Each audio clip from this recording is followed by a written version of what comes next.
Καλημέρα. Εμφανίστηκε το τέρας. Χριστέ μου. Μετά από 10 μέρες, περίπου τόσο είμαστε εδώ. Εμείς δεν ήρθαμε σε επαφή μαζί της. Λόγω των τελευταίων που μου είπε στο τηλέφωνο όταν την πήρα για να της πω ότι θα κατέβουμε. Δεν το δέχτηκε καλά, μου είπε ότι δεν χρειάζεται να κατεβαίνουμε τόσο νωρίς, γιατί κατεβαίνουμε τόσο νωρίς και υποτιμητικά για να κάνουμε βαψιματάκια και δεν ξέρω τι. Συν του ότι μίλησα στην αστυνομία για τον άντρα μου. Τέλος πάντων, ξαφνικά, όταν μαθαίνεις διάφορα για αυτούς, έρχεσαι σε ένα σημείο όπου δεν αισθάνεσαι πια.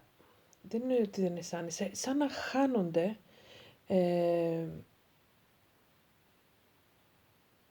αυτά τα δεσίματα, να το πω, αυτό το παραμύθι στο κεφάλι, να το πω, το οποίο σε κάνει και έχεις επαφή με άνθρωπο ο οποίος σου φέρεται άσχημα, έτσι. Γιατί είμαι 50 χρονών. 50 χρονών. Ναι.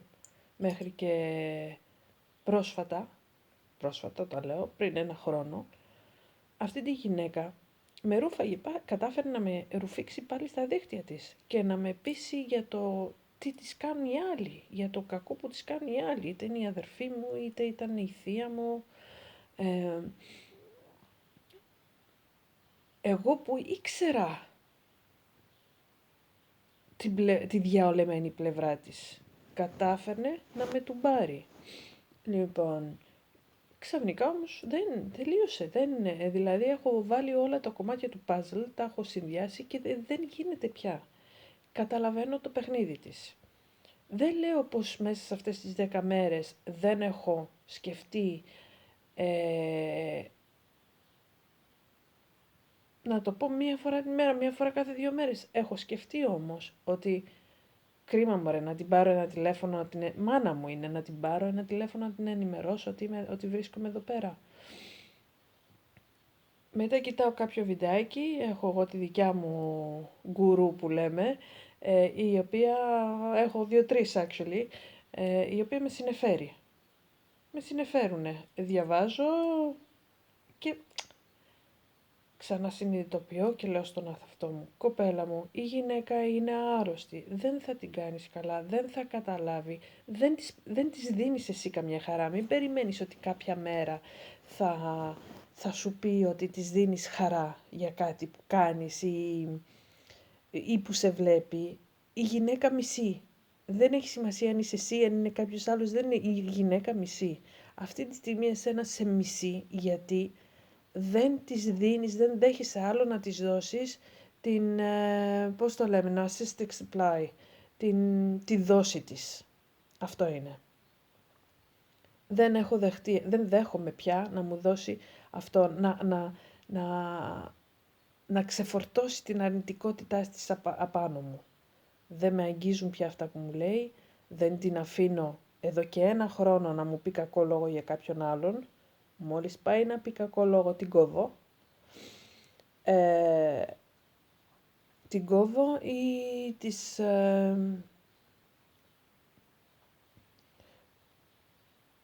υπενθυμίζω ότι αυτό που κάνει το έχει ξανακάνει, αλλάζοντας το άτομο. Δηλαδή, θέλω να πω ότι δεν συμμετέχω στη συκοφαντία αλλού, ενώ το έκανα παλιά.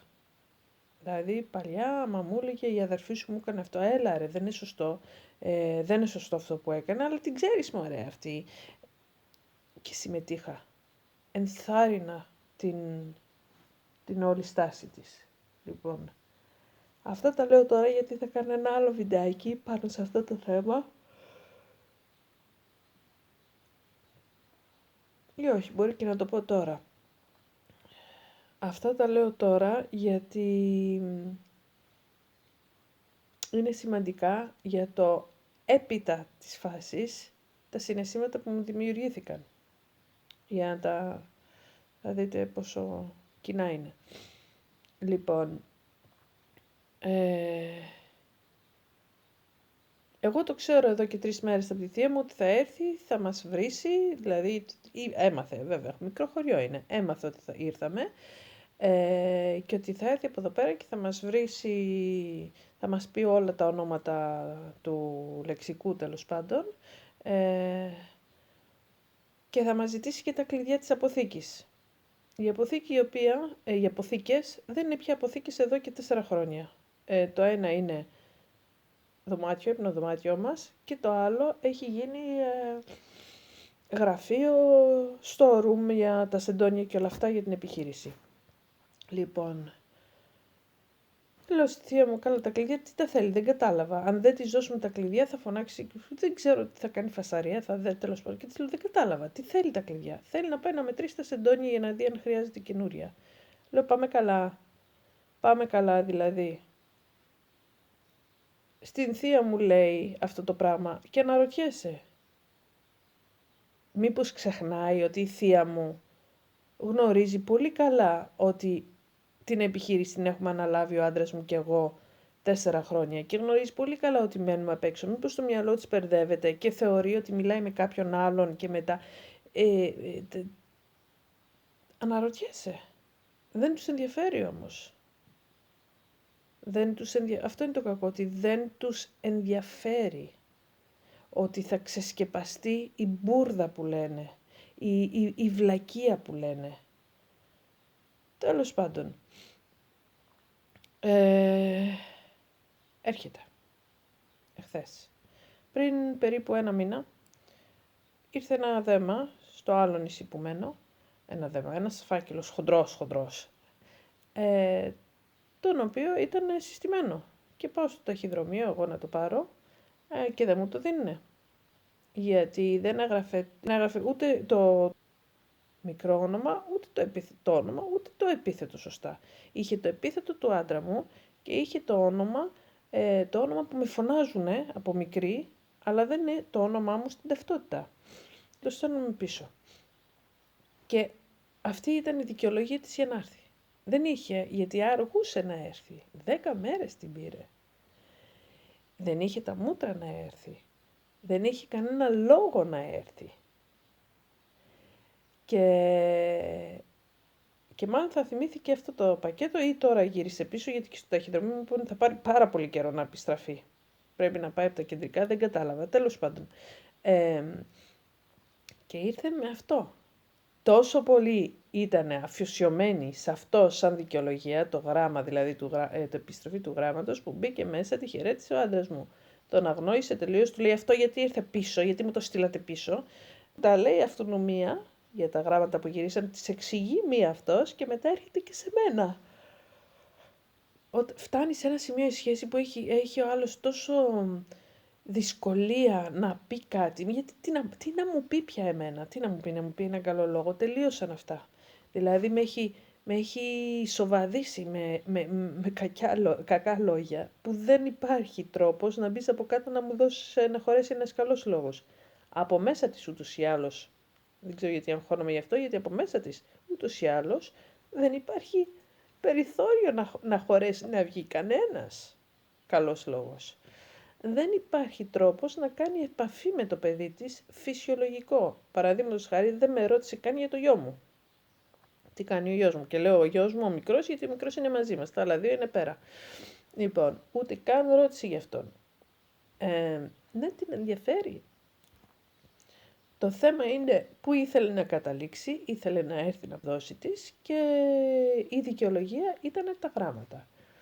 Τέλος πάντων, της εξηγώ για τα γράμματα. Εγώ θα ανεβάσω την ηχογράφηση, βέβαια είναι στα γαλλικά, γιατί μιλάμε γαλλικά με τη μητέρα μου. Και ξεκινάει με το στυλ αυτό για τα γράμματα και μετά πότε θα κάνουμε τους λογαριασμούς.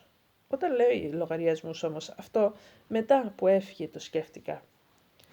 Γιατί μίλησε και με την αδερφή μου και μου λέει δώσ' τους λογαριασμούς. Της λέω δεν κατάλαβες.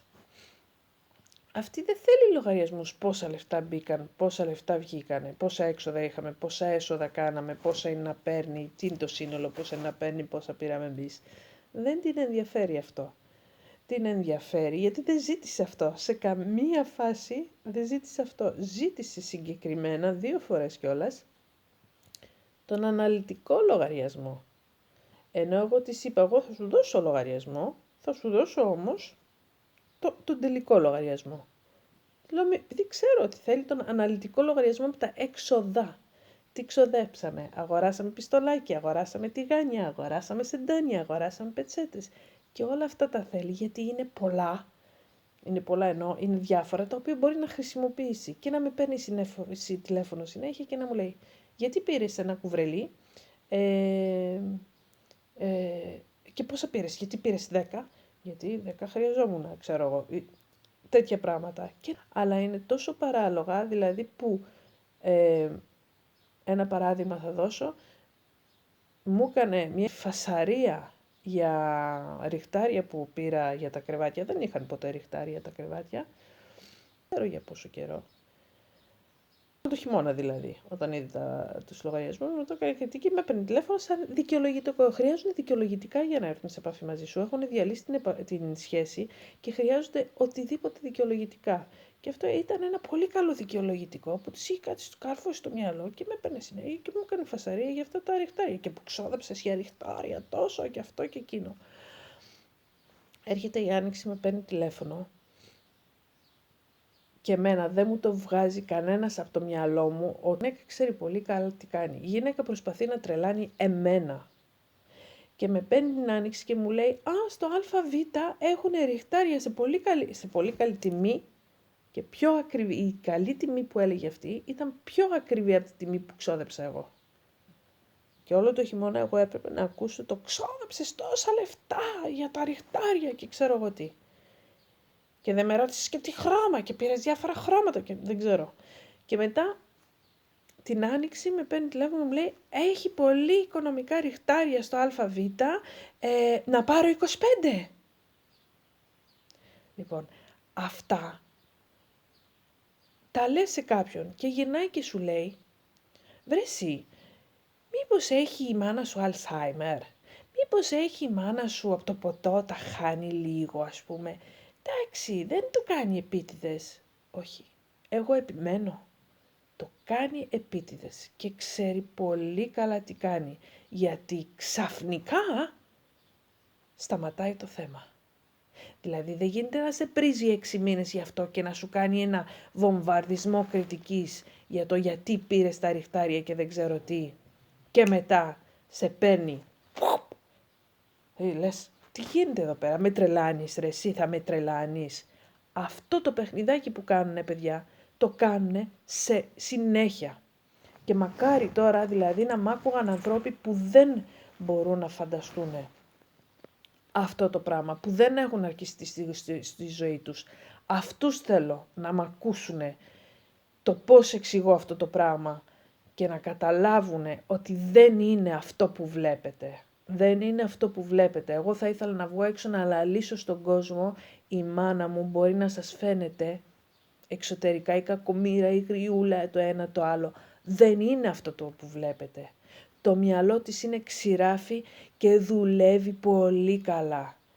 Περπατάει πολύ καλά. Το μπαστούνάκι το έχει για ντεκόρ, για να κάνει πώς. Είναι ένα θέατρο. Τη μάνα μου, η θεία μου, την αδερφή μου, τον πατέρα μου. Εμένα δεν με κοροϊδεύει πια. Αυτούς τους κοροϊδεύει ακόμα. Και θα σας πω στη συνέχεια, δηλαδή πώς το καταλαβαίνω εγώ ότι τους κοροϊδεύει. Και πώς καταλαβαίνω ότι συμβάλλουν στον τρόπο που φέρεται αυτή η γυναίκα.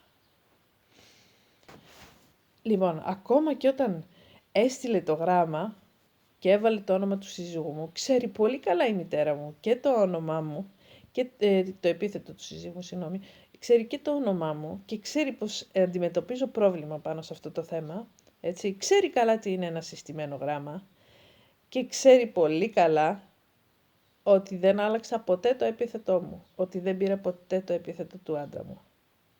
Το ξέρει. Ο λόγος όμως που το έκανε αυτό ήτανε για να δείξει ότι δεν είσαι πια μέλος της οικογένειας εσύ. Εσύ έχεις πάρει Με αυτόν αν θα κάτσεις, αυτός είναι η οικογένειά σου, δεν είσαι πια μέλος της οικογένειας αυτής. Τόσο απλά παιδιά, δεν μπορεί να το διανοηθεί ο νους, αλλά είναι τόσο απλά και πραγματικά. Απλά έχουν καταστραφεί, δεν είναι, δηλαδή έχουν φτιάξει. Δεν πρόκειται να τους αλλάξεις και να βρεις και να σκάψεις και να σκάψεις. Δεν πρόκειται να βρεις έναν καλό άνθρωπο από κάτω. Δεν υπάρχει πια εδώ και πολλά χρόνια. Εδώ και πολλά χρόνια έχουν φτιάξει αυτή την πανοπλία και αυτή η πανοπλία έχει δέσει με τη σάρκα τους. Έχουν γίνει τέτοιοι. Αν πάτε στη σελίδα μας στο Facebook, ο Sam Vaknin το εξηγεί αυτό πάρα πολύ καλά. Έχει κάνει ένα από τα βιντεάκια κιόλας πάνω στον ναρκισσισμό. Το έχει μεταφράσει η συνάδελφος και έχουμε μεταφράσει διάφορα κείμενα. Μπείτε μέσα, διαβάστε τα. Το εξηγεί μια χαρά. Ίδιος ναρκισσιστής, έτσι. Τέλος πάντων, συνεχίζει η συζήτηση δηλαδή και πάμε μετά από το θέμα του φακέλου, πάμε στους λογαριασμούς, μου ζητάει τους λογαριασμούς, της εξηγώ ότι δεν θα σου δώσω αναλυτικούς λογαριασμούς, αναλυτικούς λογαριασμούς από τα έξοδα, γιατί αυτό θέλει κυρίως. Λέω γιατί πέρσι, πρόπερσι, τις άλλες χρονιές, λέω μου δημιούργησε θέμα με αυτό το πράγμα. Μου δημιούργησε θέμα καλώντας με κάθε 3 και λίγο για να με ρωτάς τα ίδια και τα ίδια και να με κρίνεις. Λες και εγώ έχω μια καούρα να ξοδέψω παραπάνω λεφτά από όσα θα έπρεπε, ας πούμε. Για πράγματα που δεν χρειαζόμαστε. Και μένα λεφτά μου είναι. Τέλος πάντων. Και μου λέει, μα δεν θα αποφασίζεις εσύ. Τα αποφασίζω, εγώ και ο πατέρας σου τα φτιάξαμε αυτά. Λέω, δεν έχει καμία σχέση όμως. Το ότι τα φτιάξετε δεν έχει καμία σχέση με ότι εγώ τα διαχειρίζομαι και εσύ δεν μπορείς να ξέρεις τι χρειάζεται. Εγώ ξέρω τι χρειάζεται. Άρα και να σου δείξω και να κάτσεις να μου πεις γιατί πήραμε αυτό, δεν έπρεπε να πάρουμε αυτό. Λοιπόν, πάει αυτό. Μου πέταξε όμως το εγώ και ο πατέρας μου, γιατί τώρα φέρνει τους άλλους γύρω. Προσπαθεί να ακυρώσει εμένα, έτσι που τόσα χρόνια οι άλλοι δεν υπήρχαν γύρω. Ήτανε εγώ να αναλάβω, να τα δουλέψω, εγώ να κάνω εκείνο, εγώ αυτό. Τώρα ξαφνικά προσπαθεί να με ακυρώσει, να με βγάλει από τη μέση. Οι άλλοι είναι πιο σημαντικοί. Και συνεχίζουμε την κουβέντα, λοιπόν. Λέω, να περιμένουμε τον μπαμπά όμως να έρθει, γιατί να έρθει τώρα για το Πάσχα. Περιμένουμε τον μπαμπά, λέω, για να στο δώσω όταν θα είναι και αυτός εκεί. Γιατί μου λέει τη σχέση έχει. Λέω, και γιατί να μην μου το δώσει τώρα. Της λέω, γιατί μη στο δώσω και χαθεί πάλι. Λέω, γιατί πέρυσι 5 φορές τα έδωσα και πέρυσι ήταν αναλυτικά μιλάμε, έτσι, από 5 κόλλες μπρος πίσω. Λέω, και μου τα ζήτησε και μου τα ξαναζήτησε και συνέχεια έλεγες ότι δεν της τα έδωσα, ενώ ήξερα ότι της τα είχα δώσει, λέω. Πέρσι μου λέει, μου έδωσες μια κόλλα χαρτί, λέει, που έγραφε 2015, έσοδα-έξοδα, λέει, αυτό δεν μου φτάνει. Λέω, δεν πας καλά, λέω, πέρσι σου έδωσα αναλυτικά, ότι ξοδέψαμε. Λοιπόν, γι' αυτό σου λέω, άστο να έρθει ο μπαμπάς για να στο δώσω μπροστά του, για να έχω και ένα μάρτυρο ότι στο έδωσα αυτή τη φορά.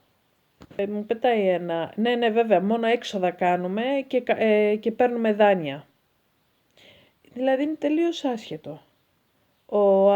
Και της δείχνω, ο άντρας μου ήταν απάνω και κάνει τα πατζούρια. Λέω, ο άντρας μου κάνει μπαλώματα στα πατζούρια.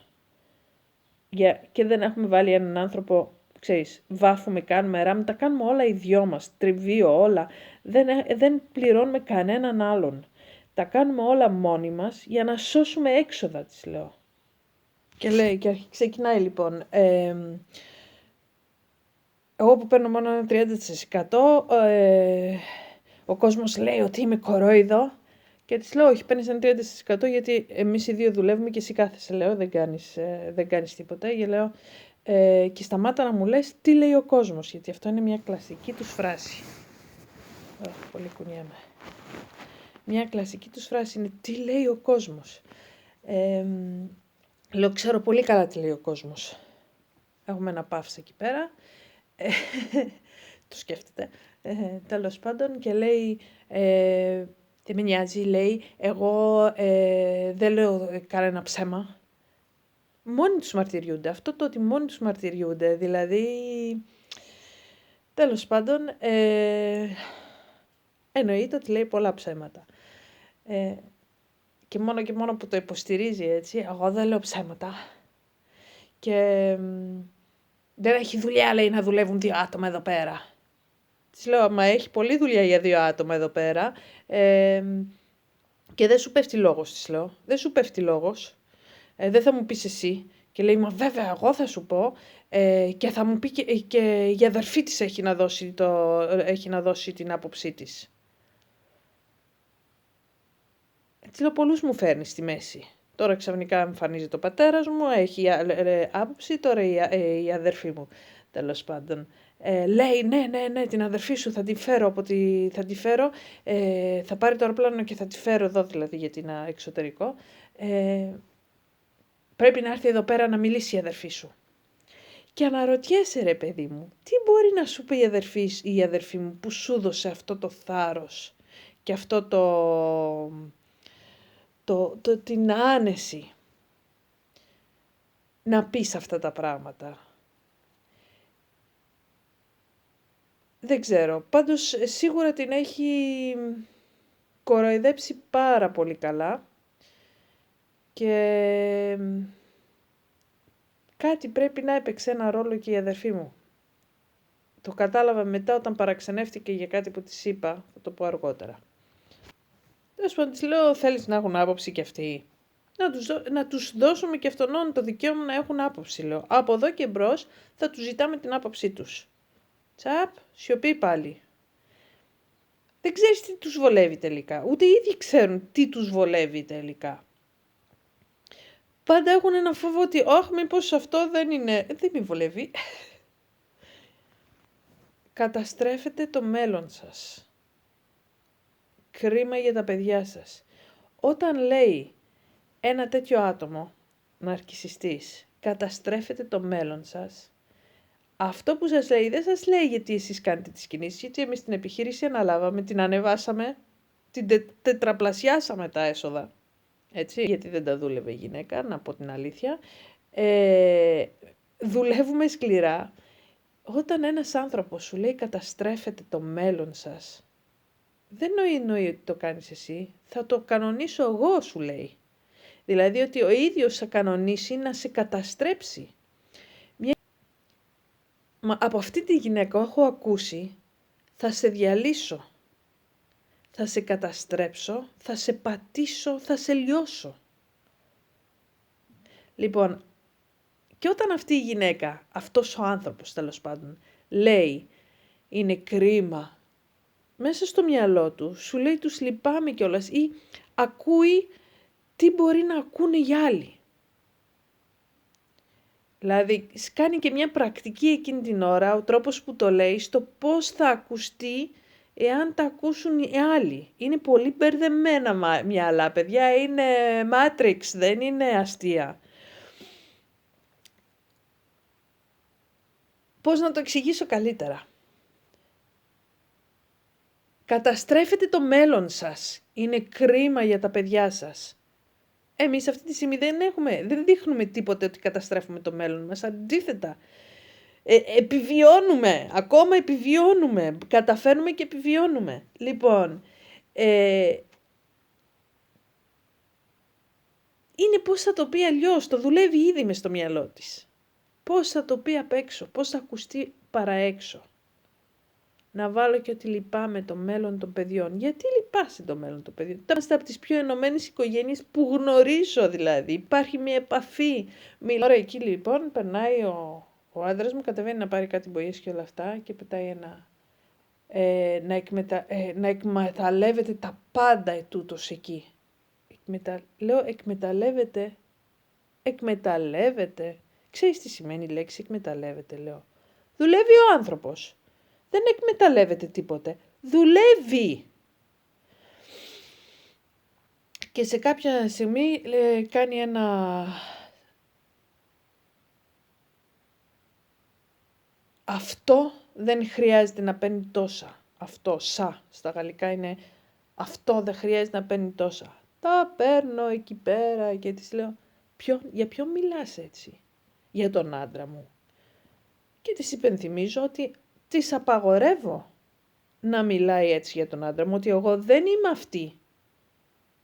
Έτσι, ο πατέρας μου όταν έφυγε, το μεγαλύτερο του παράπονο που είχε από αυτόν τον γάμο ήτανε ότι η μάνα, η πεθερά του και ο πεθερός του και η δίδυμη αδερφή της μάνας μου την σπρώχνανε ενάντιον του. Και αυτή πήγαινε με χαρά. Τώρα είναι τα λόγια μου αυτά, πώς τα λέω. Την στρέφανε ενάντιον του και αυτή έπαιζε το παιχνιδάκι τους και στρεφόταν ενάντια στον άντρα της. Δεν τον υπερασπίστηκε. Εμένα μου, ο πατέρας μου δεν με υπερασπίστηκε ποτέ. Δεν πήρε ποτέ το μέρος μου. Πάντα την έβρισκα ενάντιον μου, με αυτούς. Αυτό είναι ένα σύμβαν που συμβαίνει, είναι κάτι κλασικό. Συμβαίνει σε διάφορες οικογένειες. Μου έχουν πει ιστορίες τέτοιες. Πώς κάναν συμμαχία τα πεθερικά μαζί με τη μάνα ή τα πεθερικά μαζί με τον γαμπρό ή με την ύφη. Δεν έχει σημασία. Ένας από τους δύο όμως καταφέρνουν και χώνονται στο ζευγάρι και στρέφουν τον έναν ενάντιον στον άλλον. Έτσι. Τώρα ή σηκώνεται και φεύγει ο άλλος, η άλλη, ή σηκώνεται και φεύγει από αυτό το δυσλειτουργικό τρίγωνο, ας πούμε, το τρελό τρίγωνο, ή γίνεται προβατάκι τους. Πολύ συχνά καταλήγει να γίνεται προβατάκι. Και στο τέλος, σαν τα μούτρα τους.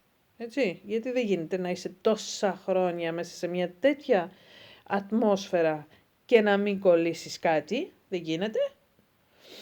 Λοιπόν, στο λέω εγώ αυτό, ότι ο μπαμπάς του μεγαλύτερο του παράπονο ήταν αυτό, λέω. Εγώ όμως αυτό το παιχνίδι που έπαιξες εσύ με τον μπαμπά, εγώ δεν θα το παίξω. Εμένα δεν θα πεις κακιά κουβέντα για τον άντρα μου. Και γυρνάει και μου λέει, αυτά λέει αυτός. Τώρα, αναιρεί τα λόγια του πατέρα μου, αναιρεί τα συναισθήματα του πατέρα μου, αναιρεί το τι έκανε αυτή. Και για να καλυφθεί, προσθέτει στο καπάκι, ο πατέρας σου κατάλαβε πολλά πράγματα, εννοώντας για μένα.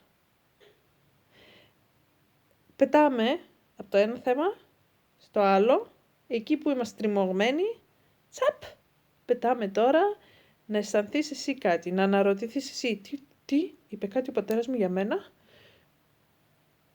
Δεν παίζεται όμως, δεν. Της λέω μπράβο, χαίρομαι που κατάλαβε. Ο πατέρας σου τώρα κατάλαβε πολλά πράγματα. Υπονοούμενα έτσι, πετάνε συνέχεια υπονοούμενα. Όλη η ζωή σου είναι υπονοούμενα και εσύ είσαι, τι εννοεί, τι είπε τώρα, γιατί το είπε αυτό, έγινε κάτι, ποιος μιλάει για μένα, ποιος αυτό. Και να πως τρελαίνεσαι. Παιδιά, σας έκανα τώρα ακριβώς, δηλαδή το θέατρο, τη σκηνή της τρέλας, σε γρήγορη μορφή. Okay. Και της λέω, μπράβο του, χαίρομαι. Και το ξέρω ότι ο μπαμπάς κατάλαβε πολλά πράγματα. Της το παίξα πίσω, τούμπα, πάρ' το πίσω τώρα αυτό που μου πέταξε και να ρωτήσω εσύ τώρα. Εγώ που ξέρω ότι κατάλαβα, ότι ο πατέρας μου κατάλαβε, γιατί συμφωνώ, τι μου είπε, τι έκανε. Τσαπ, έχουμε και εκεί άλλα 2 λεπτά σιωπή. Είχαμε άλλα 2 λεπτά σιωπή εκεί πέρα.